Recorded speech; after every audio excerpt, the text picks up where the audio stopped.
오늘 하루도 수고 많으셨습니다. 가만히 눈을 감아봅니다. 깊은 밤 세상의 모든 소란이 잦아들고 오직 당신의 고른 숨소리만이 남는 시간입니다. 우리는 오늘 아주 오래전 이 땅에 머물렀던 한 남자의 생애를 따라가 보려 합니다. 그의 이름은 이방원, 조선 제3대 왕 태종이라 불리는 사내입니다. 상상해보세요. 600년 전 이제 막 기틀을 잡기 시작한 조선의 어느 깊은 밤을 성곽 너머로 차가운 밤바람이 스치고 궁궐의 높은 처마 끝에는 일그러진 달빛이 걸려 있습니다. 편전의 일렁이는 촛불 아래에서 잠 못 이루던 한 사내의 고독한 실루엣을 그려봅니다. 그는 누군가에게는 두려운 철혈 군주였고 누군가에게는 냉철한 정치가였습니다. 하지만 두꺼운 역사책의 갈피를 들춰보면 그 안에는 평생 아버지의 인정을 갈구했고 동시에 자식의 앞날을 위해 기꺼이 자신을 태웠던 한 남자가 서 있습니다. 이제 당신의 어깨에 뭉쳐있던 하루의 긴장을 내려놓으세요. 머릿속을 어지럽히던 복잡한 생각들도 저 멀리 흐르는 강물에 흘려보냅니다. 오직 이 차분한 목소리에만 집중하며 서늘한 왕관 뒤에 뜨거운 눈물을 숨겼던 인간 이방원의 삶 속으로 천천히, 아주 천천히 걸어 들어가 보겠습니다. 이방원의 뿌리는 화려한 개경의 귀족사회와는 거리가 멀었습니다. 그의 고향은 고려의 변방 중의 변방, 함경도 화령이었습니다. 그것은 고려의 땅이면서도 여진족과 원나라의 기운이 뒤섞인 거칠고 척박한 동북면이었습니다. 이방원의 아버지 이성계는 그곳에서 수천 명의 가별처를 이끄는 강력한 무장이었지만 중앙정계인 개경에서는 늘 변방의 촌놈 혹은 이방인 취급을 받았습니다. 어린 시절 이방원은 그런 아버지를 바라보며 가문의 한계를 직시했습니다. 아무리 전장에서 공을 세워도 개경의 문벌 귀족들에게 멸시당하는 가문의 위치는 소년 이방원의 가슴에 깊은 갈증을 심어주었습니다. 그는 결심했습니다. 칼이 아닌 붓으로, 실력이 아닌 명예로 가문의 위상을 바꾸겠노라고. 그는 17세의 어린 나이에 가문에서 유일하게 과거에 급제했습니다. 그것은 단순히 개인의 영광이 아니라 변방의 무인 집안이 고려의 주류 사회에 던진 당당한 출사표였습니다. 그런 이방원의 유년 시절을 지배한 것은 두 명의 어머니였습니다. 고향 화령에는 평생 아버지의 뒷바라지를 하고 자식들을 키워낸 향처 신의왕후 한씨가 있었습니다. 이방원에게 한씨는 헌신 그 자체였습니다. 그러나 아버지가 개경으로 진출하며 만난 경처 신덕왕후 강씨는 달랐습니다. 그녀는 건문세가의 딸로 아버지 이성계의 정계 활동에 영리한 조언자가 되어주었습니다. 아버지는 점차 경처 강씨와 그녀의 어린 아들들을 총애하기 시작했습니다. 조선이 건국된 후 아버지는 개국에 가장 큰 공을 세운 이방원의 친어머니 한씨의 아들들이 아닌 경처 강씨의 막내 아들을 세자로 세웁니다. 이방원에게 그것은 단순한 권력의 배분이 아니었습니다. 평생 고생만 하다 건국 직전 쓸쓸히 세상을 떠난 친어머니 한씨에 대한 배신이었고, 자신들의 헌신을 부정하는 아버지에 대한 절망이었습니다. 이처럼 집안에서조차 설 자리를 잃어가던 이방원에게 밖으로 마주한 현실은 더욱 가혹했습니다. 고려의 마지막 보루이자 이방원이 인간적으로 깊이 존경했던 스승 정몽주와의 대립이 시작된 것입니다. 이방원에게 정몽주는 단순한 정적이 아니었습니다. 그는 이방원이 과거에 급제했을 때 직접 그를 가르치고 격려했던 대유학자이자 인간적으로 닮고 싶었던 완벽한 선비였습니다. 아버지 이성계에게도 정몽주는 생사를 함께했던 유일하고도 고귀한 벗이었습니다. 하지만 역사의 수레바퀴는 잔인했습니다. 새로운 나라를 세우려는 이방원과 고려를 지키려는 정몽주는 결코 함께할 수 없었습니다. 정몽주는 아버지를 제거하려 칼날을 조여왔고, 이성계는 끝내 자신의 벗이었던 정몽주를 치지 못하고 주저했습니다. 이방원은 스승의 집을 찾아가 마지막으로 마음을 돌리려 하여가를 건넸습니다. 하지만 스승은 단심가로 답하며 일편단심 고려를 향한 절개를 굽히지 않았습니다. 이방원은 깨달았습니다. 스승을 살려두어서는 아버지도 자신도 새 나라의 꿈을 이룰 수 없다는 것을. 선주교의 어두운 밤, 이방원은 직접 철퇴를 든 수하를 보냈습니다. 존경하던 스승의 피가 차가운 다리 위에 흩뿌려지던 날, 이방원은 자신의 순수했던 시절과도 작별했습니다. 아버지는 스승을 죽인 아들을 불같이 꼬집었으나 이방원은 그 비난을 묵묵히 견뎠습니다. 누군가는 묻혀야 할 피였고, 그 악역을 자초하는 것이 아버지를 향한 자신의 방식이었기 때문입니다. 위태로운 권력 다툼 속에서도 그는 나라를 위해 헌신했습니다.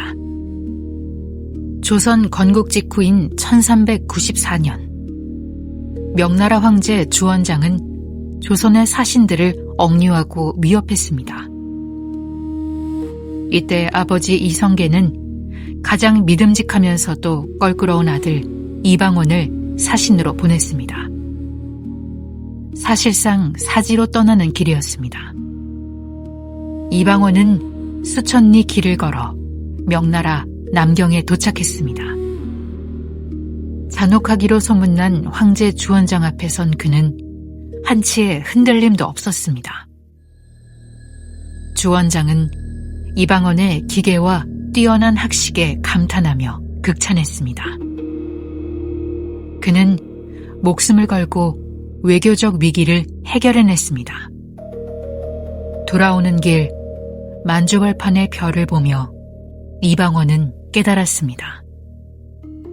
이제는 누구도 대신해줄 수 없는 자신의 인생을 스스로의 손으로 쟁취해야 한다는 사실을 말입니다. 하지만 돌아온 그를 기다린 것은 철저한 소외였습니다. 특히 조선의 설계자라 불리는 정도전과의 대립은 피할 수 없는 운명이었습니다.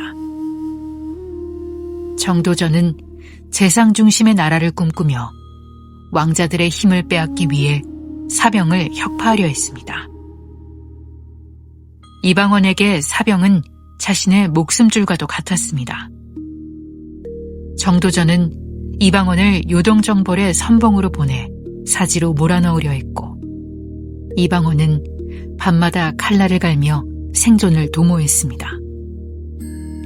왕권을 강화하려는 왕자와 신권을 세우려는 재상, 두 천재적인 설계자의 꿈은 결코 한 하늘 아래 공존할 수 없었습니다.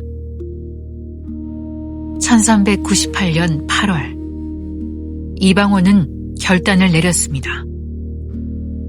정도전이 남은 왕자들을 제거하려 한다는 첩보를 입수한 그는 먼저 행동에 나섰습니다. 어둠을 틈타 정도전의 거처를 기습했고 조선의 기틀을 닦았던 설계자를 단칼에 베어냈습니다.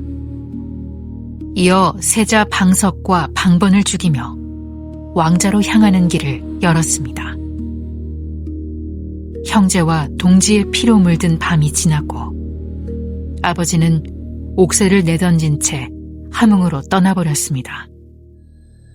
이방원은 텅 빈 편전에 앉아 승리의 기쁨보다 더 큰 고독을 느껴야 했습니다. 하지만 비극은 끝이 아니었습니다. 1400년 이번에는 친형인 방간이 이방원의 권력을 시기하여 군사를 일으켰습니다. 이를 2차 왕자의 난이라 부릅니다. 개경거리에 형제 간의 칼부름이 시작되었습니다.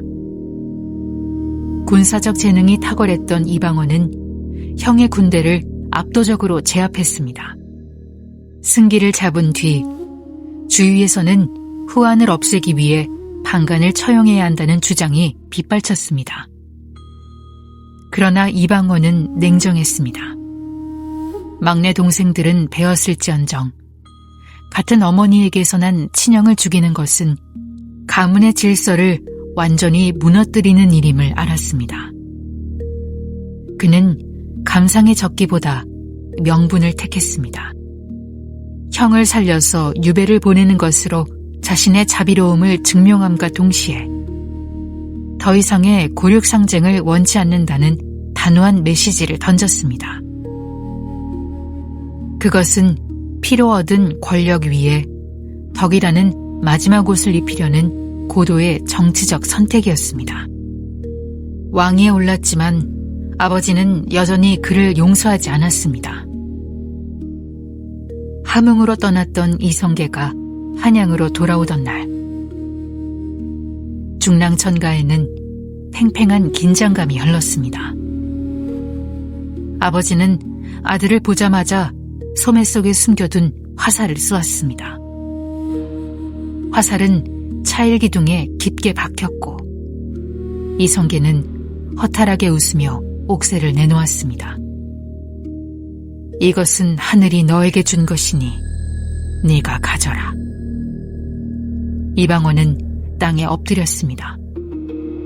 그것은 권력을 얻은 환희라기보다 평생 인정받고 싶었던 단 한 사람에게 끝내 외면당한 자의 긴 침묵이었습니다. 이러한 아버지에 대한 결핍 때문이었을까요? 태종에게 자식은 자신의 목숨보다 귀한 존재였습니다.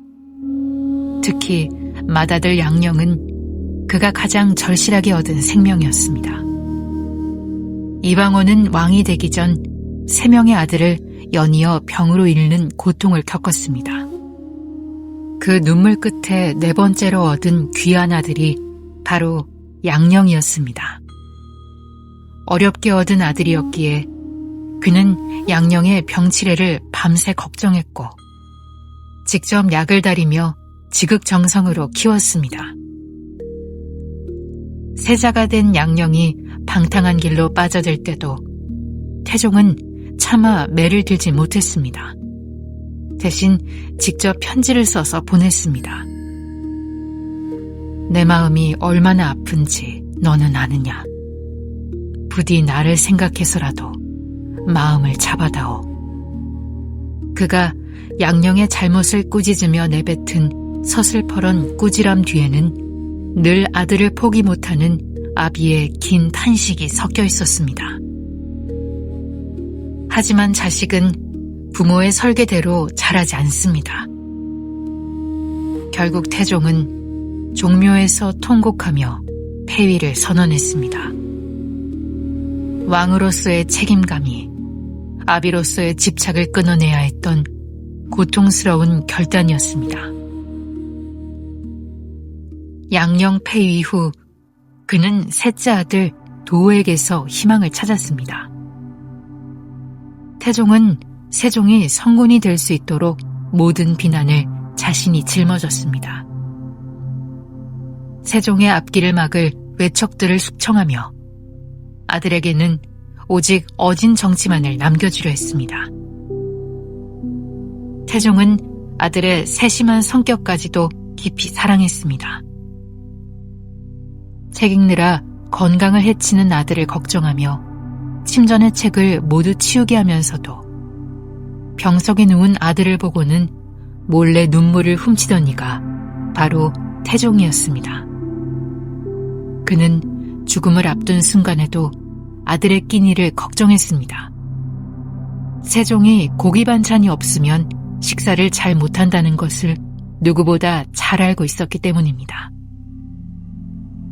내가 죽더라도 주상은 3년상 기간에 반드시 고기를 먹게 하라. 유교의 지엄한 법도와 상례보다 자식의 건강과 끼니를 먼저 생각했던 설계자 이방원이 남긴 마지막 배려였습니다. 그는 평생을 차가운 철의 군주로 살았으나 그 속내는 누구보다 뜨거운 아비의 마음으로 가득 차 있었습니다. 이제 그의 생애도 저물어 갑니다. 1422년의 어느 늦은 봄, 평생을 전쟁터와 정사의 한복판에서 보냈던 이 거대한 사내도 결국 육신의 쇠락을 피할 수는 없었습니다. 그는 병석에 누워 창밖의 하늘을 바라보았습니다. 당시 조선의 대지는 지독한 가뭄으로 갈라져 있었고 백성들의 탄식은 궁궐 담장을 넘어 그의 귓가에 닿았습니다.